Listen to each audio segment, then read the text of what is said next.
Hello, friends, and welcome to today's talk about a topic I know absolutely nothing about. I have not prepared very meaningful questions either because you kind of have to know a topic in order to ask good questions. But I decided that I will rely on some of you to come in and post questions. I'm also planning to just go with the guidance from Dr. Maya Shetreat, who's here with us today, and kind of listen in and build those questions on top of that.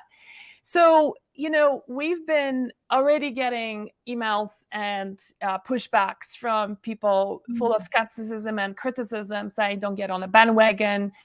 This is going to be another abused substance and things like that. And so I completely connect and agree with your commentary. But I would also ask you to stay open-minded about this, because for me it's also a little bit like the way Michael Pollan, who some of you might have seen his book, How to Change Your Mind, was very, very skeptical about psychedelics, and in fact not just skeptical, but was actually of the opinion, as same as I had, the same perception for the longest time. That is, I'm not one of those who likes to get stoned. I don't even smoke pot. I used to go out and party a lot, never took any drugs. It's just not my thing of tripping and being high and stuff like that. And so that's what I think psychedelics are kind of, understood as being. And when you say psychedelics, is like 1960s, a lot of stoned people tripping, right? And so, but there's so much more to it. There's so much more information that we have gathered, and so much more research, and so much more traditions that we have tapped into. And this is, like I said, a topic I know zit about. But at the same time, it is potentially a topic that could change someone's quality of life. And so, I could not think of a better person to bring in to talk to you guys about this and than Dr. Maya Shetreat. So we had some technical challenges this morning, so I apologize for the late, going live a little bit later. But I can just tell you right away, she's an herbalist. She is a pediatric neurologist, MD. She is a what else can I call you? A midwife, right? I'm not a midwife. You're not a midwife. Okay, that's the one. Not a midwife. You practice a lot of shamanism. You have this very special connection to plants and their energy and what they can do for us. And what I like about your approach is that you approach it from a place of, you very carefully tread around it with a lot of respect around the plants, and with a very specific and medicinal approach. And it's not for fun. It is not for to get high and et cetera, et cetera. So can I just ask you, what made you get into this topic, and why? I mean, you do talk. I mean, this is not the only thing you work with, but what was like the pivotal moment for you that you really got into plant medicine? So for me, of course, plant medicine is all different medicines, and not just psychedelics at all. And I think the first thing I want to say is I am a very reluctant psychedelics advocate, in the sense that this is not my thing. It's not definitely something that I that I am a proponent of people just kind of gratuitously engaging with, as you said.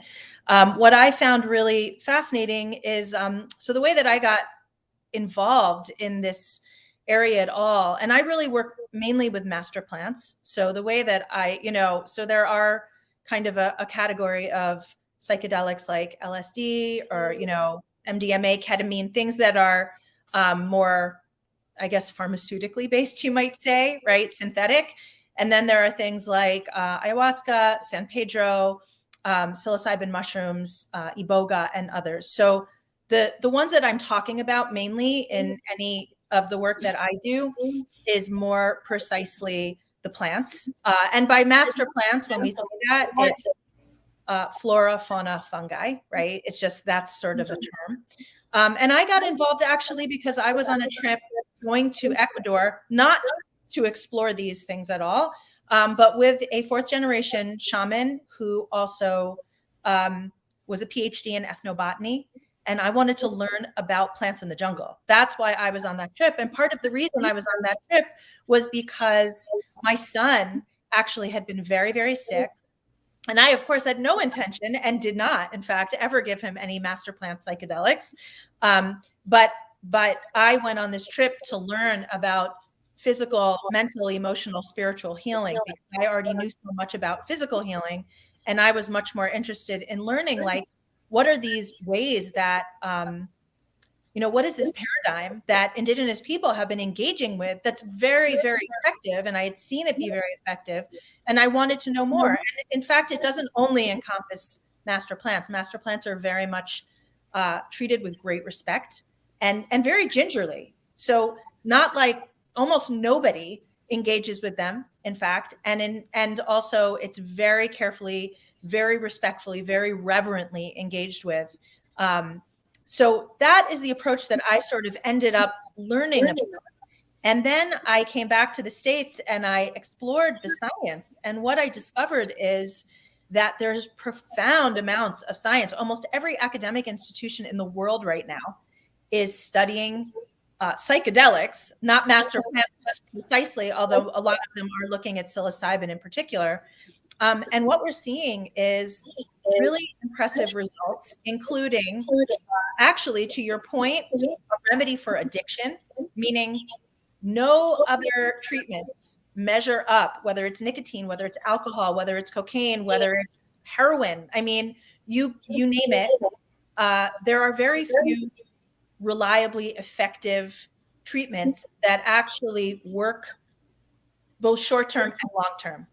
And every study that's been done looking at master plants is actually only ever done with support before, during, and after. And that's a very, very, very important component. In other words, there's no data that we have that's very beneficial that, oh, you go do this in your basement, or in your backyard, whatever, that you're necessarily going to get the kind of outcomes that we're seeing in studies where there's support. And it's very important, actually, because what we now know about these master plants is they create neuroplasticity in ways that it's very unusual to access in adulthood.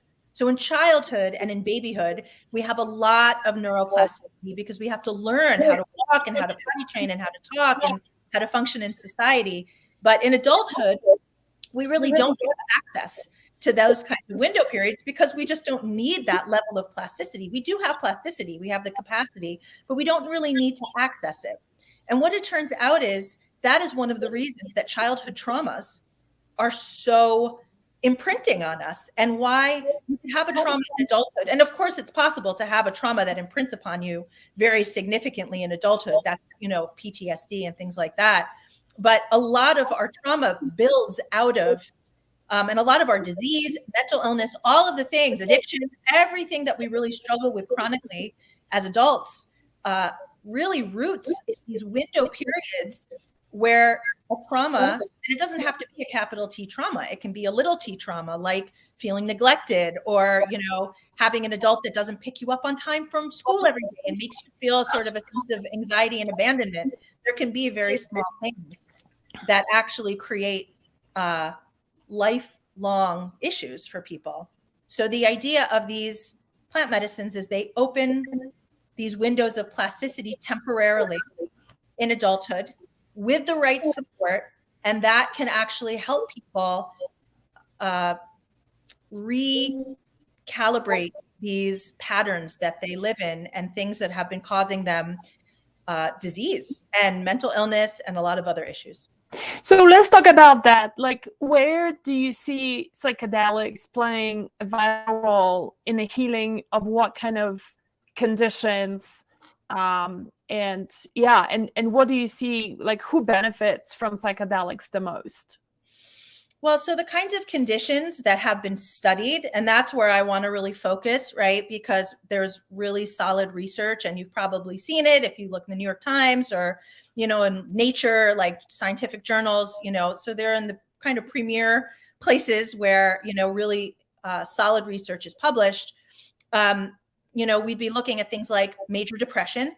So people have failed a lot of treatments for depression, anxiety, OCD, eating disorders, anxiety before death. So people who have terminal illness. We're actually seeing an addiction, as I said, and all different kinds of addictions and lasting effects. So more than a year clean. And we're also starting to see now a lot of data for chronic pain syndromes like migraines, cluster headaches, trigeminal neuralgia, which are actually conditions. Some of these conditions actually have driven people to suicide because the treatments that we have are in many cases limited. So dementia is another one that we're seeing. Parkinson's is being explored. So people who have any of these kind of chronic conditions that really we in modern medicine struggle to treat and struggle to certainly reverse, we're starting to see that these are the people who are really responding very well to these treatments. And usually if it's a macro dosing, okay, and there's 3 ways, right? You can engage with macro dosing. That's the trip like you're talking about, right? Having like 5 hours or 7 hours in a container that's safe, that's held by somebody who's trained, therapeutically to help them, and keep them safe during that experience and support them. In a lot of the studies, it's actually 2 people that are supporting them through that experience and then helping them integrate afterwards. But in these cases, we're actually seeing just 1 dose or 2 doses can be enough to treat something, to help change the course of something that has been plaguing someone and disabling even somebody for decades of their lives. So it's very, very impressive outcomes. Yeah, it's really so interesting that even quite a number of VAs with PTSD are now being treated with that, and it's kind of becoming a lot. I mean, the government is just even becoming a lot more open to treatments for people who came back with war PTSD. Yeah. So you've put on a whole. I mean, there's obviously it's a pretty huge topic, right? Like there is issues, there's different types of psychedelics. There is probably different psychedelics for different people. There's probably different preferences, dosing, legality of it is another side of things. And so you've put on a summit together, right? So that's maybe the first thing I just want to get the message out. Dr. Maya Shetreat has a summit that is going on right now. It's called the Master Plan Experience. So I'm going to drop in, you guys, in comments, a link where you can tune in to really hear a lot more than what we can offer. Will there be a replay? Yes, there will be a replay, of course, of this and the summit as well. I mean, the summit is, the summits, how that goes, right? They are, free on the day off, and then after that, you've got you can purchase the whole thing. So let's let me talk a little bit about I want to talk a little bit about like the controversy and the skepticism about psychedelics, right? I think like one of the things that has happened with tobacco or alcohol, right, is that when you smoke it once in a while, it's actually kind of nice, and it opens you up, and it's like creates, I think back in the day it was like they were smoking together in order to make peace between the different tribes, right? The same way, like if you go to Vanuatu, they would drink kava to which also has a altering effect to really make peace with each other, right? And not to and obviously in our Western context, we have really bastardized a lot of these plants, and so cigarettes are just are what they are today. Tobacco is being completely exploited, and so is alcohol, right? And we have problems with it now. So can we talk a little bit about like how do we, where do we draw the line between abuse of psychedelics and real therapeutic doses and or approach? And hey, you guys, I know there's questions coming in about like where do you get this, and there's obviously questions about legality and stuff like that, which I also have for you. So we'll talk about this in just a second, but let's just address the issue of like how do we how do we not make this, because that was one of the criticism that I received when we sent out the email this morning. It's about like you jumping on a bandwagon. This is going to be another substance of abuse, right? What are your thoughts on that? Yeah, absolutely. And, I wrote a book that's actually coming out on this as well, because my approach to this is exactly that, right? That we've engaged in the past, we meaning our culture, right? In the global north or the West, or however you want to talk about it, we've engaged with sacred plants like tobacco, like the coca plant. A lot of people don't realize that the coca plant is actually a very medicinal, very therapeutic plant, and it doesn't make people high. It's not addictive. It's actually used for energy. It's used for altitude sickness. It's actually a very sacred master plant. And then what did we do, right? We extract, come without a sense of respect. We commoditize, and it actually can have us run into very big issues of addiction, with tobacco as well, right? Sacred plants, master plants, they're called, right, in the tradition, that we've done a lot of damage with because of the way we come to these plants. The plants inherently are not good or bad, right? They have healing, they're powerful. And so how we engage with these powerful plants is really the importance. And my mission, really, just to be clear to your point, is to have an educated population on how we can come in a good way, in a responsible way, in an educated way, so that we are not going to run into the kinds of problems that happened in the 60s, where it did become a sort of free-for-all, and people were not prepared for the kind of effects. And people were just like, it was like a time where they were like happening on the streets of, San Francisco and so on. And people didn't know what to anticipate, how to manage it. It was very much a free-for-all. So I think the main way I would answer your question is just, we know even in the 50s and 60s, there was a tremendous amount of research showing that there is significant medicinal benefit from psychedelics, but there wasn't the framework. There wasn't the sense of coming responsibly. There wasn't the sense of reverence for the power of these medicines. By themselves, something like psilocybin, for example, is not physiologically addictive. I mean, people can want to do things a lot of times. I mean, anyone can get high to escape. I mean, that is certainly possible. But in terms of it being an addictive drug, the way we would think of, alcohol, for example, is the most common, actually. No, it doesn't do that, and not in that physiologic way. However, there are going to be synthetics made. Pharmaceutical companies are very excited about this technology. So I'm certainly concerned, as others are, again, which is why I think it's so important for people to be educated about, the kind of the do's and the don'ts, who it's for, who it's not for, and why I created this event, why I wrote my book. All are really so that people can come responsibly and with their own education. And it's not just jumping on a bandwagon, because a lot of people are jumping on a bandwagon. Every time I'm on Facebook, I get ads for, the next best, come to, Costa Rica and do 2 weeks of ayahuasca or things like that. And I feel very concerned for people, especially when people have been sick for a long time or they're really looking for relief. I don't want those people to jump on the wrong bandwagon, right? And to come in a way where they don't know how to discern what is appropriate and what is false promises and what is going to run them into a lot of trouble. So I want to ask you about that, about the whole like ayahuasca. I mean, that's like, Sure. When I was planning a trip to Peru, and I want to do more like a culinary wine, right? I mean, there was just two things that just seemed to represent the country and nothing else. It was all about doing Machu Picchu, which for reasons of how commercial it is, I didn't really want to do. And number two was just ayahuasca, right? And so like there's a whole industry that was created about ayahuasca. And, I've never done it, but I know a number of people who have. And the funny thing is, not funny, but actually kind of a tragic thing is that I found that the more people do it, the worse they've become. And meaning more paranoid, more,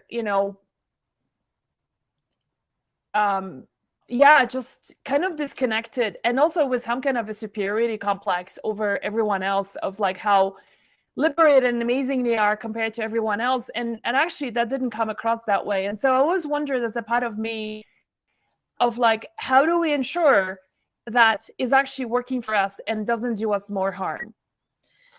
Yeah, this goes to that point. So I do want to say about this event, it's not intended to be like everything you ever needed to know about psychedelics or master plants. Actually, very much to your point, it's about what can we do to help us feel regulated in our nervous systems, Mm. to like what kind of practices do we need to do, whether or not we're working with master plants. As we learn about master plants, what kind of things can we do to take care of ourselves, so that if you engage, let's say with ayahuasca one time, right? What I see these plants doing for us is they open a window, they open a door. It's like a portal, right? Your choice is whether you're going to walk through that door and make new decisions in your life and create a change in the patterns that you've been in. Um, it's certainly not go back to this medicine again and again and again and again and again, Yeah. right? So for me, part of my mission in the education of this is how do we make sure that we create the framework to let these medicines actually help us shift in a good way, and not just feel like we need to be going back again and again Mm. and again to have the the high or the peak experience, as people like to call it, but rather take, and this is something that one of my friend said is, in my one experience, and I felt this way myself, in my one experience, right, I can unpack things for the rest of my life. I don't actually feel myself as someone who teaches about these, talks about them, educates people. I don't need to be doing this all the time. One of the things that I do with these plants actually is I grow them.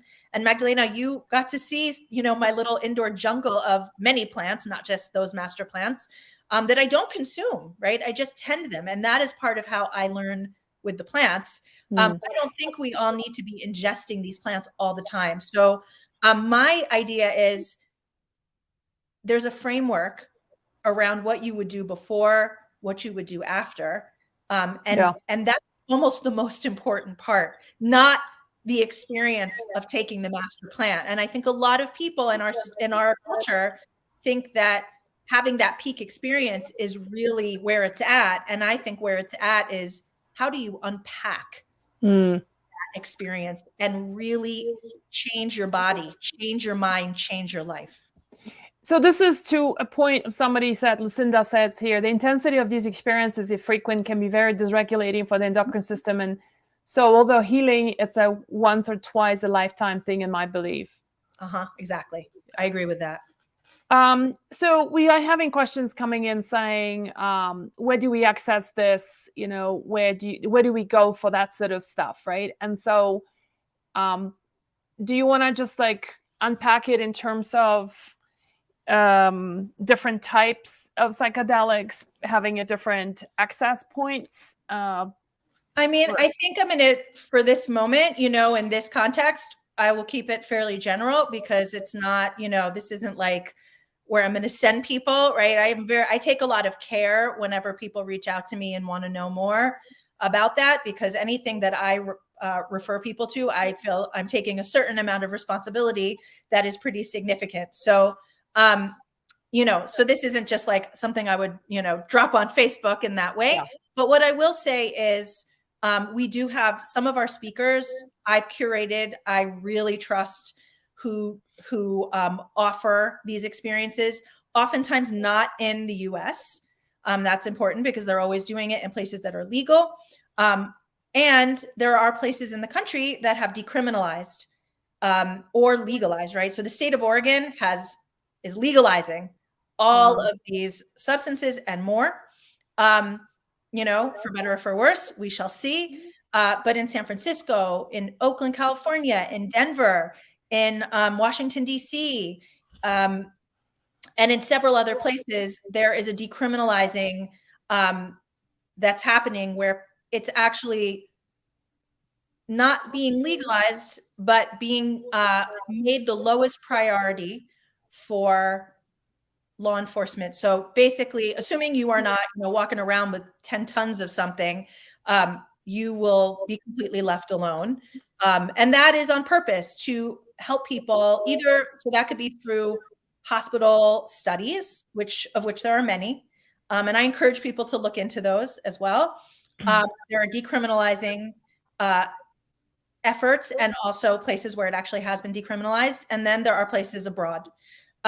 So there are options, and there are some of our speakers in this event, which is an experience. I'm not calling it a summit because I really wanted this to be conversations and something relaxing that people could drop into and learn and kind of hear about the wisdom. This isn't like I'm going to pummel you with 50 different things a day. And in fact, to that end, we actually are making everything available for more than one day. So once it's shown, it's not just like you have 24 hours, you have to so it's 4 hours, only a few speakers a day, and it's conversations. And some of the conversations every day have experiences. So we have someone who's doing a singing workshop. We have someone who's doing chanting. We're having meditation, breath work, like people who are doing phenomenal work in the world around exactly how to hold a container for transformation. Master plants or not, right? Anything that you're going to learn from this event is just think of like the master plants part as like icing on the cake, but you're going to learn skills on how to be calmer, more regulated, more heart-centered, how to engage with your own stories and your own trauma in really healthy, beneficial ways, because that to me is what the master plant experience is about. It's about how do we go through these initiatory experiences in our life? How do we unpack our trauma in a way that doesn't take us over so that all we're thinking about for our whole lives is our trauma, right? Yeah. Like these are the things I'm the most interested in. And I think master plants are an incredible master teacher, right? Ancient teacher with a lot of wisdom, but not to abuse, right? You wouldn't go to the Dalai Lama and be like, oh, hey, can I see you every day and ask you a million questions? No, like we want to, they're teachers, they're ancient teachers, and they're very wise. And you want to come with respect.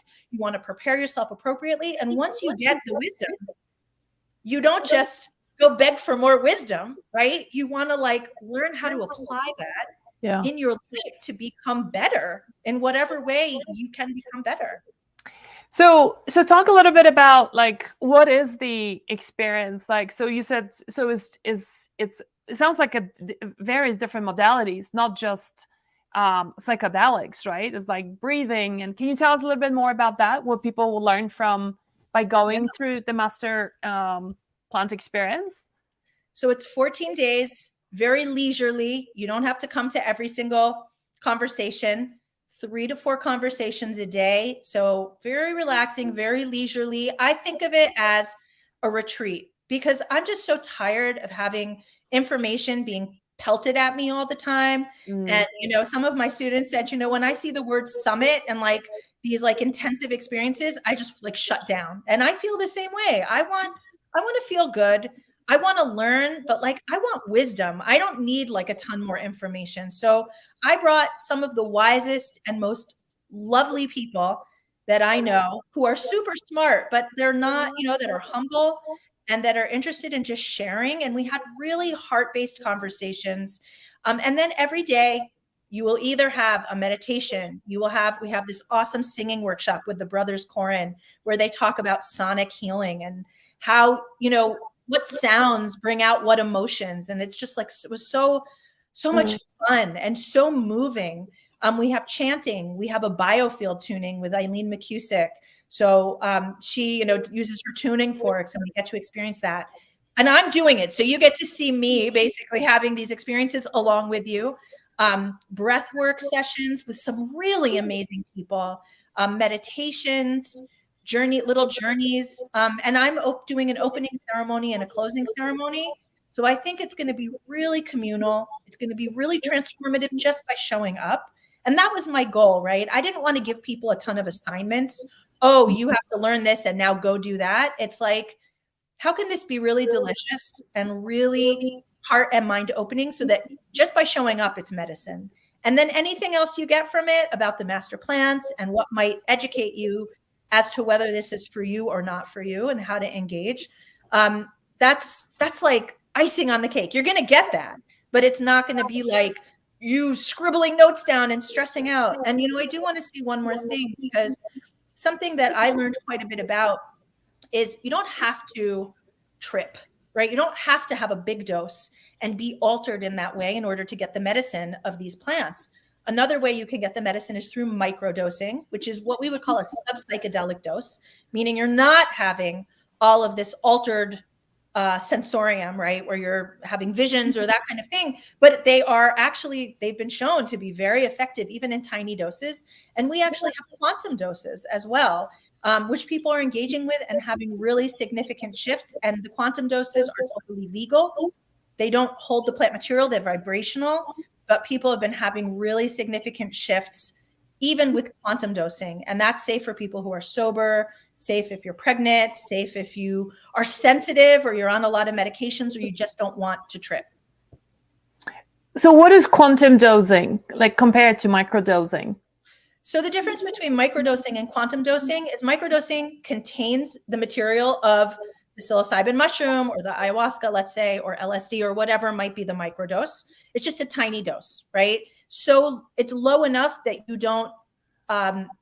not altered. You can do your life, you can do your day, you can parent, you can go to work, but you're going to have shifts. And there's been data that this is helpful for depression, for anxiety, and, for some of the other conditions like chronic pain conditions that I talked about.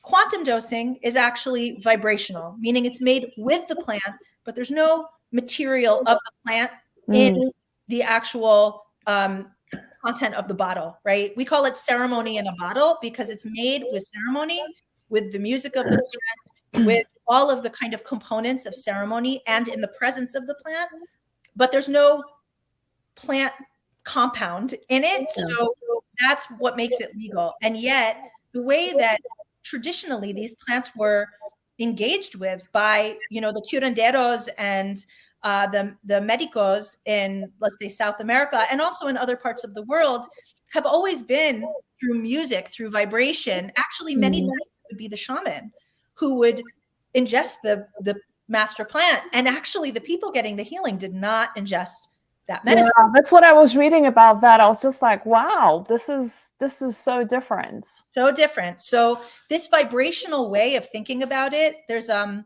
lot of ways we could talk about it. And I do talk about it in depth in my book, but even like in ayahuasca ceremonies, there are these songs that are transmitted from the plant to the medico. Okay, they will say, I learned this music from the plant, and they sing these what are called ícaros, and it's called breath. It's actually a Quechua word for breath.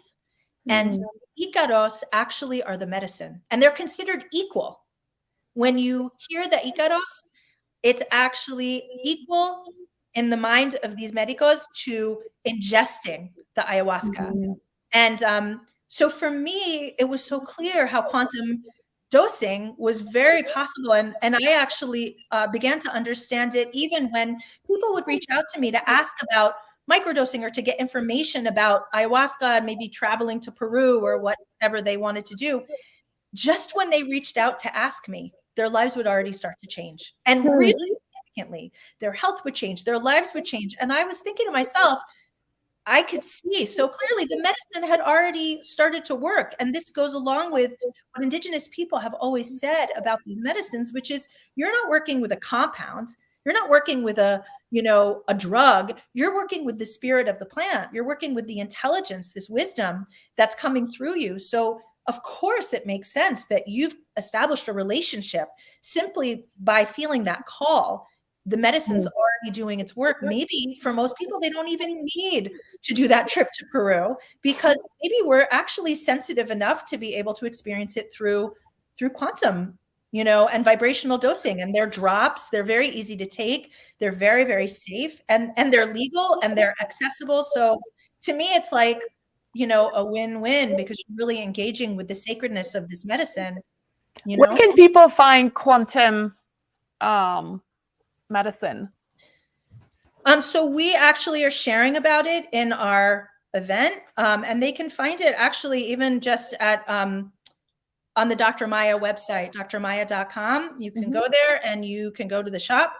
And I think it's actually drmaya.com/quantum drops. Okay. Yeah. Okay. There's a question, is quantum dosing like homeopathy? I'm going to say no, right? Right. Homeopathy.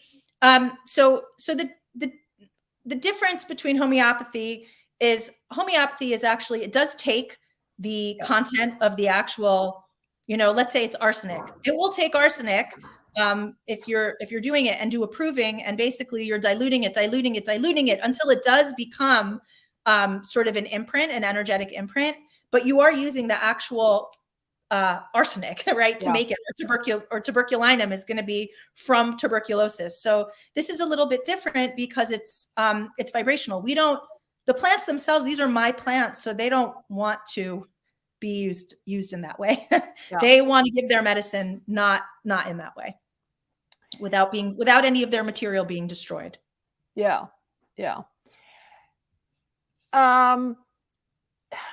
So do your colleagues from your med school think that you're completely crazy?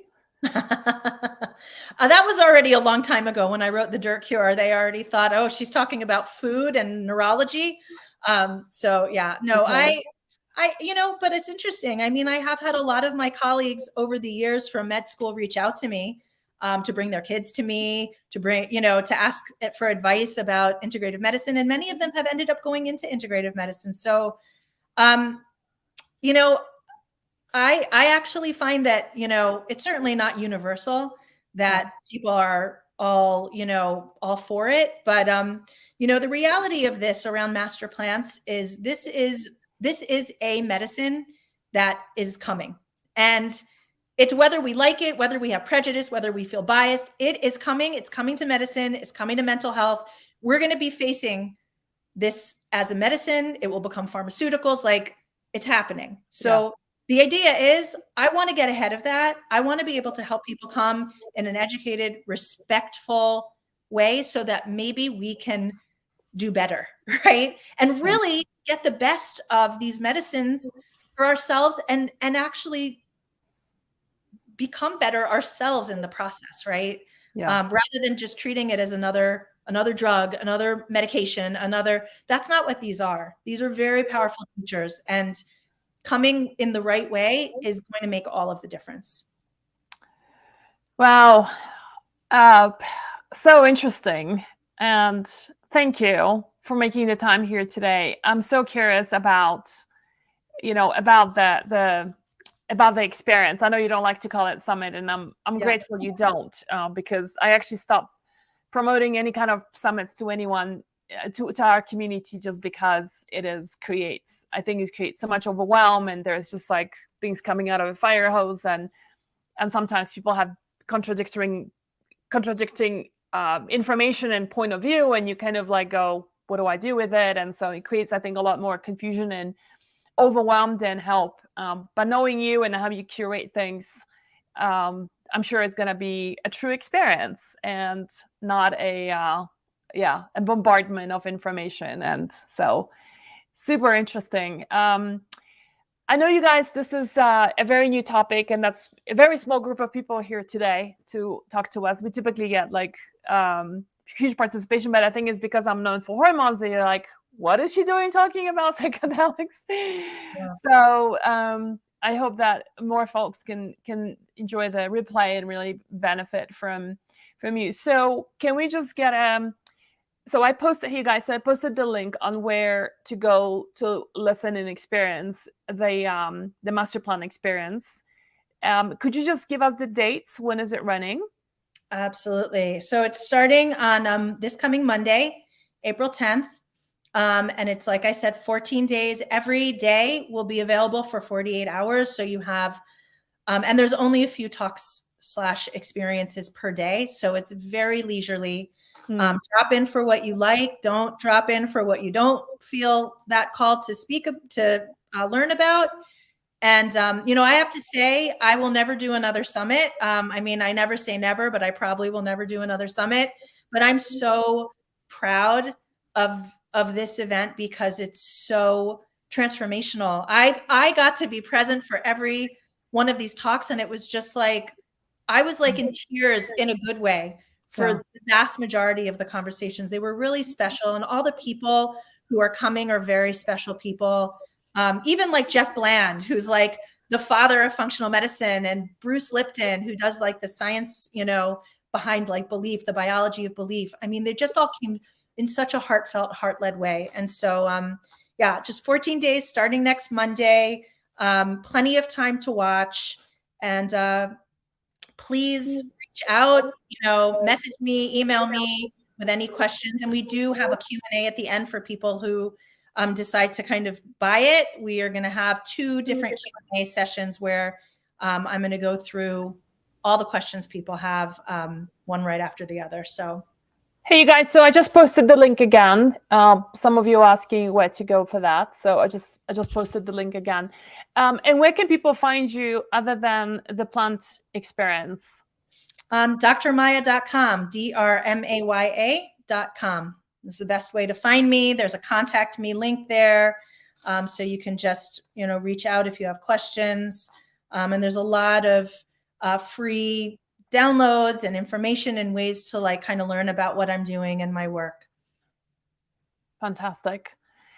Thank you so much for making this afternoon with us. And hey, I hope you guys, this is helpful in any way, especially for those of you who are like on the journey with us on, balancing your hormones, and sometimes it can be a daunting experience. And there's a lot of, I think the women who I see in our community who are kind of stuck with healing is stuff that's holding them, patterns that holds them back from before, right? So whether it's abusive childhood they've experienced, PTSD from whatever, there's just so many, some of them don't even realize they have PTSD. Living in a sort of, the energy that I find most difficult to help people is when they kind of live in a place of victimhood, meaning everything is happening to me. People, this is what's been done to me. Nothing is working. Because remember, like, for those of you who say nothing is working, you've tried what you know about, but we all have blind spots, and you haven't tried things that you don't know about, right? And so, good example is just like not related to psychedelics, but with sleep, it's like, we have people contact us and saying, I've tried everything with sleep, and I just ask you simple questions like, do you wear blue light blocking glasses before going to bed to block the blue light from a computer? No. Do you take magnesium? Have you checked magnesium? No. Do you crave chocolate? Yes, which probably means that you are very magnesium deficient. Have you checked your progesterone or tried getting on, so on and so forth. And so,